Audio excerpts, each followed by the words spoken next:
Two spies sent into enemy territory are minutes from being caught. Soldiers are already at the door asking for them by name, and the woman hiding them, a woman the city knew by reputation, a woman with no standing, no power, nothing to gain and everything to lose, looks the soldiers in the eye and lies to save two strangers she has no reason to protect. That woman's name gets remembered for the rest of human history, not in spite of who she was, because of what she did with who she was. This is the story of Rahab. By the end of this video, you'll understand why a Canaanite prostitute ends up named centuries later in the family line of Jesus Christ himself. Let's go back to the beginning.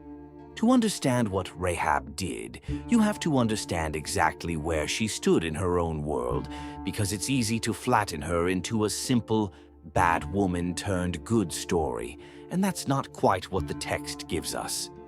Rahab lived in Jericho, a fortified city in Canaan, and the book of Joshua identifies her plainly as a prostitute. Not a euphemism, not a misunderstanding. The text uses the word directly and doesn't soften it. She lived in a house built into the city wall itself, which tells you something about her place in that society. On the margins, literally and socially, part of the city's structure, but never fully inside its respectability. This matters because of what was about to happen to that city. The Israelites, after 40 years wandering the wilderness, were finally crossing into the Promised Land, and Jericho was the first major obstacle in their way. The people of Jericho knew this. Word had already reached them of what this God had done before. A sea split in two, an entire Egyptian army drowned, nations defeated in the wilderness. Joshua's account tells us plainly that fear had gripped the city. Every heart in Jericho, the text says, melted with dread. Rahab was living inside a city bracing for its own destruction, and she, of all people, a woman with no formal status to protect, was about to make the single most consequential decision in that city's final days.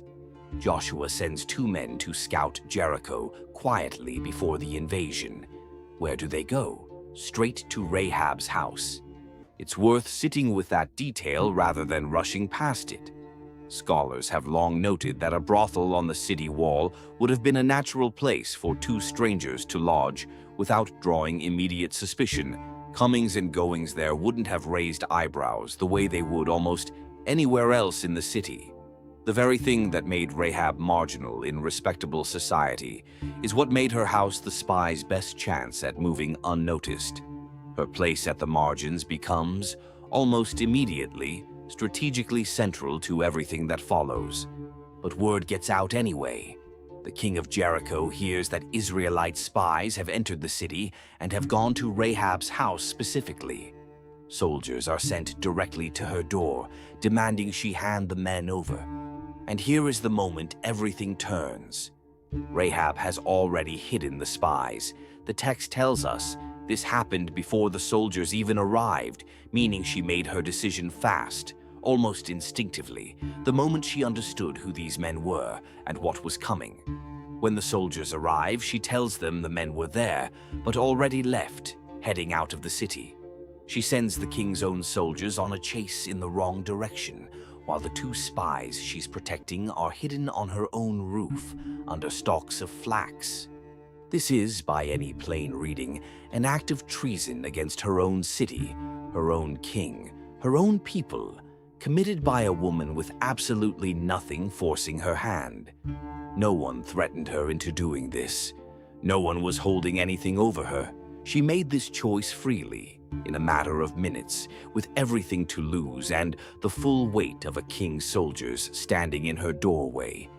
Here's where the story moves from brave to something closer to remarkable, because once the soldiers are gone, Rahab doesn't just quietly let the spies go.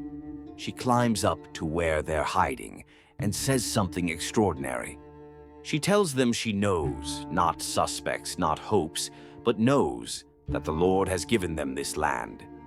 She tells them everyone in Jericho has heard what their God did at the Red Sea, what he did to the kings on the other side of the Jordan, and that everyone's hearts have melted with fear because of it. And then she says the words that change everything. The Lord your God is God in heaven above and on the earth beneath. Stop on that sentence for a moment. Rahab was a Canaanite, raised inside a culture with its own gods, its own religious system, no connection whatsoever to the God of Israel by birth, by upbringing, or by any obligation. Nothing in her life had given her a reason to believe in this God specifically. And yet, somewhere in hearing the reports of what this God had done, second-hand stories, rumors carried by fear through a frightened city, something in her crossed all the way from hearsay into conviction. She didn't just decide the Israelites might win, and it would be smart to be on the winning side. She declared out loud to two strangers in her own home that their God was God over heaven and earth. That's not pragmatism, that's faith, arriving in someone nobody would have expected it to reach. This is precisely why, centuries later, the New Testament book of Hebrews holds Rahab up by name in its great list of people commended for their faith, the same chapter that names Abraham, Moses, and Noah. Hebrews states it plainly. By faith, Rahab welcomed the spies and wasn't killed with those who were disobedient, not by good fortune, not by clever lying, by faith. The book of James goes even further, naming her specifically as proof that faith without action isn't really faith at all, pointing to the very thing she did, hiding those men and sending them out a different way as the action that gave her belief its substance. Rahab doesn't just protect the spies out of pure altruism, and the text doesn't pretend she does. She negotiates. Knowing what's coming for her city, she asks the two men for something specific in return, that when the Israelites take Jericho, they show kindness to her and to her family, her father, mother, brothers, sisters, and all who belong to them, and spare their lives. This detail is worth sitting with because it shows us a woman thinking clearly under enormous pressure, not someone swept away by a single emotional impulse. She believes what she's just declared about this God being God over heaven and earth, and she immediately acts on the practical implications of that belief. If this is really happening, my family needs to survive it. Faith here isn't separate from shrewdness. It moves through it. The spies agree with conditions. Rahab is to tie a scarlet cord in the window of her house, the same window she'll use to lower them safely down the city wall that very night, since her house is built directly into it. Everyone gathered inside that house when the city falls will be spared. Anyone who steps outside it will not be covered by the agreement. It's a strikingly concrete, almost legal arrangement, sealed with a single visible sign hung in a window, the kind of mark that has to remain exactly where it's promised to be, day after day, while an entire army gathers outside the walls. Rahab agrees, lowers the men down by a rope through her window that night, and tells them which direction to flee and hide until the pursuers searching for them give up. They listen to her. A foreign woman, a prostitute with no military standing whatsoever, gives two of Israel's chosen spies their entire survival strategy, and they follow it exactly. What happens next in Rahab's story is something the text doesn't dwell on for long, but it's worth pausing on anyway because of what it must have actually felt like to live through. The spies leave. The scarlet cord goes up in the window, and then nothing happens for days. The Israelites cross the Jordan. They camp near Jericho. They march around its walls once a day for 6 days in total silence except for the sound of trumpets, doing nothing else, attacking nothing, simply walking. Imagine being Rahab during those 6 days, watching from inside a city that already knows its fate, with a single piece of scarlet cord hanging in her window as the only thing standing between her family and the destruction everyone in Jericho is dreading.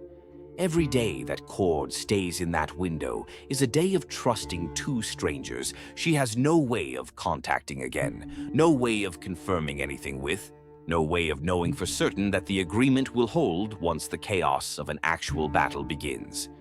That's a specific, sustained kind of faith, not the faith of a single dramatic decision made in a doorway under pressure, but the much harder faith of waiting, day after day, with no further evidence and every reason to panic. On the seventh day, everything changes at once. The Israelites march around the city 7 times. The priests blow the trumpets. The people shout. And Joshua's account tells us the wall of Jericho collapses. In the middle of the chaos that follows, a city under sudden total assault, Joshua gives a direct order to the 2 spies. Go to the prostitute's house and bring her out, along with everyone who belongs to her, just as you swore to her. Of everything happening in that moment, with an entire city falling, this specific promise is the one Joshua makes sure gets kept immediately, by name. Rahab and her whole family are brought out safely. The text states plainly that she and her father's household and everyone who belonged to her lived among the Israelites from that day on. A woman who had no claim to belong anywhere in Israel's story, by birth or by covenant, becomes, in a single day, fully grafted into the people she'd chosen to side with on faith alone, days before there was any proof her choice would pay off. This is where Rahab's story does something almost no other Old Testament figure's story does. It keeps going, generations later, into the New Testament itself. The Gospel of Matthew, tracing the genealogy of Jesus Christ, names her directly. Rahab is listed as the mother of Boaz, meaning she's the great-grandmother, several generations back, of King David himself, and through that line, an ancestor of Jesus. A Canaanite former prostitute from a doomed city becomes part of the literal bloodline the Messiah is born into. Matthew doesn't have to include her. Genealogies in that culture could easily have left women out entirely, especially women with her specific history. The fact that she's named at all, openly, without erasure or softening, says something the rest of her story has already been telling us. Nothing about where she started disqualified her from where she ended up. It would be simple to tell Rahab's story as a clean redemption arc. Bad woman becomes good, sinner becomes saint, and stop there. But sitting with the whole of it asks something more specific of us than that. Rahab wasn't rescued because she cleaned up her life first and then earned God's attention. She was a prostitute in a doomed city when she made her decision, and the text never tells us she changed professions, repented in some formal sense, or proved herself worthy before she acted. She heard rumors of a God she had no birthright connection to, and something in her simply believed it was true. Completely, immediately, enough to risk her life on it before she'd seen a single piece of direct proof. The proof came after. The faith came first. That ordering matters. It's tempting to believe faith is supposed to be the reward for already having your life in order, that you become worthy, and then belief follows naturally. Rahab's whole story argues the opposite. She believed first, while still exactly who she'd always been, in the exact circumstances she was already in.